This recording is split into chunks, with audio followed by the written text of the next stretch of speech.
আশা করি জীবন যুদ্ধে টিকে থাকতে এই উক্তিগুলো আপনাকে সাহসী অনুপ্রাণিত করবে। তাই 2 মিনিট সময় ধরে সবগুলো উক্তি খুবই মনোযোগ দিয়ে শুনুন। আশা করি প্রত্যেকটি বাণী থেকে আপনি অনেক কিছু শিখতে পারবেন। যদি তুমি খারাপ পরিস্থিতিতে হাসতে পারো তবে তুমি জিতে গেছো। যন্ত্রণা দেখে পালিয়ে যেও না, একদিন যন্ত্রণাই তোমার জীবনের বড় শিক্ষক হবে। কারো উন্নতি দেখে ঈর্ষা করো না, শিক্ষা নাও, তাহলে তোমারও উন্নতি হবে। অন্যের বলা কটা শব্দের দ্বারা কখনো ভেঙে পড়ো না, নিজের কাজের দ্বারা শব্দগুলো বদলে দাও। তোমার চেষ্টা কেউ দেখবে না যদি না তুমি সফল হও, আর প্রতিটি সফলতার পেছনে এই চেষ্টাই রয়েছে। মনে রাখবে, একদিন হয়তো সবাই তোমাকে ছেড়ে চলে যাবে, কিন্তু তোমার তুমিটা তোমার সাথেই থাকবে। তাই তাকে যত্ন করো, নিজেকে কখনো ভয়ের কাফিনে বন্দি করো না, কেননা তোমার স্বপ্নগুলো জীবাশ্ম হয়ে যাবে।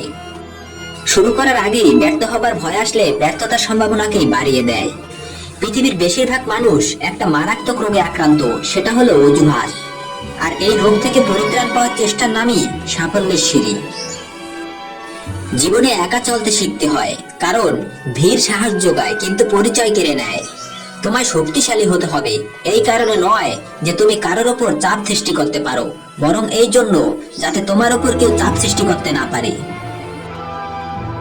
যদি তুমি তোমার জীবনের সিদ্ধান্ত না নাও, তবে অন্য কেউ তোমার জীবনের সিদ্ধান্ত নেবে না। নিজের মানসিকতা পরিবর্তন নিয়ে এসো, সবকিছু সহজ মনে হবে। কান্না পাচ্ছে কেঁদে নাও, কিন্তু চোখের জল শুকিয়ে যাওয়ার আগে আবার উঠে দাঁড়াও।